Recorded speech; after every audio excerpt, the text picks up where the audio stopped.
When you think of the perfect Halloween Horror Nights house, you probably think of something like The Exorcist or The Haunting of Hill House. Well, maybe not those houses directly, but that type of IP, right? Something dark and dramatic and just drenched in dread. But what if I told you that the most perfect HHN house might just be hiding in the neon-soaked glow of a rundown pizzeria guarded by a cast of malfunctioning, possessed animatronics? So today on Park Pursuit, we are going to be talking about why Five Nights at Freddy's could be the perfect HHN house for Halloween Horror Nights 34.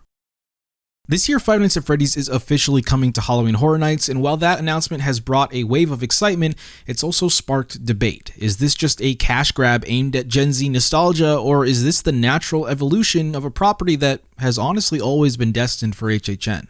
Let's go back to where this story almost began.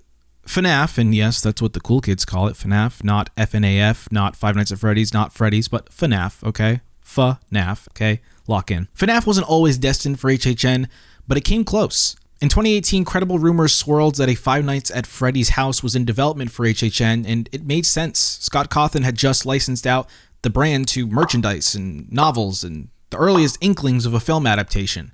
But just as fast as those rumors appeared, they vanished. Why? Well, all signs point to the movie's delay. Scott Cawthon was famously particular about how FNAF was handled, and without a cinematic anchor, Universal likely didn't want to take that plunge. And now, with the first movie an absolute box office smash and a sequel on the way, the time is finally right. What once was a rumor is now a reality. Let's talk about the elephant, or rather the bear in the room, the designs. What makes FNAF work is how tactile it feels. These aren't these CG monstrosities. They're real. They're mechanical nightmares brought to life by the Jim Henson Creature Shop. These are the same minds behind the Dark Crystal and the Labyrinth, with these practical, creepy creatures. And in the 2023 film, the Creature Shop helped construct these walking Chuck E. Cheese horrors. And if Universal is smart, and they are, they'll bring Jim Henson's team into the HHN fold. Imagine the detail, the movement, the realism. I mean, we just had FanFest in Hollywood where Henson's Creature Shop did work on some of the characters for the Dungeons & Dragons walkthrough experience, which in and of itself is very similar to an HHN maze, an HHN house. HHN has always shined when it embraces those practical effects. From giant puppets to actor-controlled animatronics, a Henson partnership would push that to the next level. Of course, no conversation about FNAF is complete without Blumhouse. They produced the film, and Universal and Blumhouse go way back.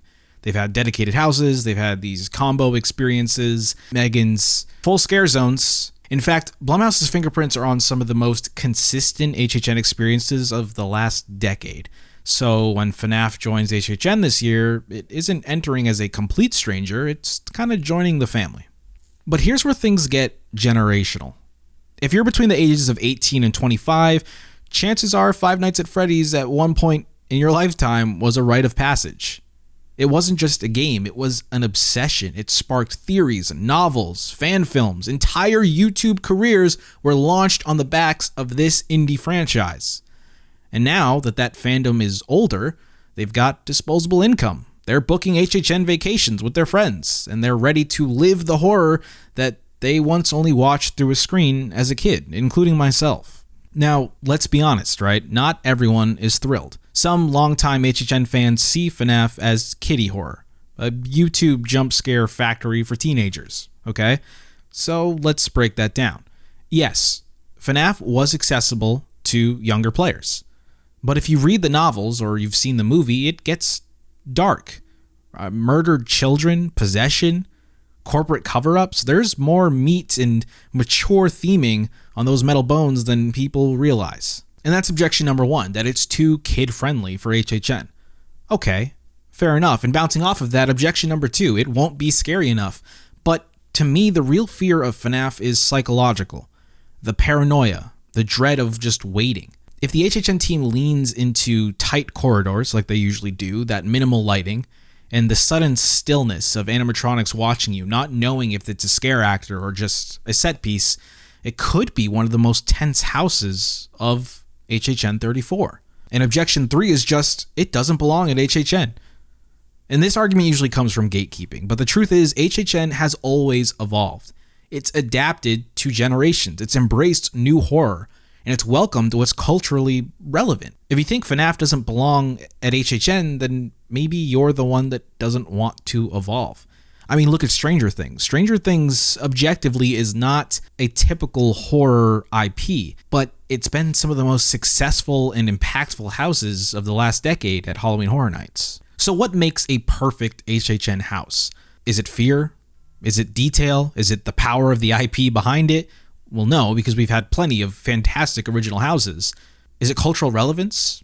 Well, FNAF might just be the rare beast that checks all of those boxes for the first time in a long time. It's a beloved IP, it's got horror legacy dating back to the original game, albeit not to the 80s like some of the IPs that we're looking at for this year. It has a very unique design that has never really been done before, and it's got a proven fan base who we all know will show up in droves for this house. It's relevant. It's rooted in practical horror, that obsessive fan base. It's being brought to life by the very teams that know how to scare. That's more than enough, in my opinion, to earn its place in the HHN Hall of Fame. Would be stretching it, but it's worth considering. Five Nights at Freddy's might not be your idea of horror royalty, but horror isn't just about fear, it's about connection. And for an entire generation, those flickering lights and haunted animatronics are as iconic as Leatherface or Michael Myers. So when the lights go out this fall and you hear that faint jingle echoing through the walls as you're walking through the FNAF house, remember, this is what horror looks like in 2025 at Halloween Horror Nights. And frankly, I'm okay with that.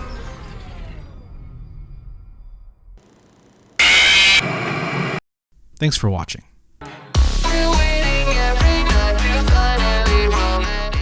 Now, if you're watching this, you are probably a horror fan and you know your fair share about the Universal monsters, but if you want to learn more about their legacy at the Universal parks, you can go ahead and click on this video right here in the top left corner, or if you want to see a video that YouTube recommends specifically for you, go ahead and click on that video on the right. My name is Austin, this has been Park Pursuit. We have so much more Halloween Horror Nights content coming, so just stay tuned. I hope to catch you all in the park and the fog real soon.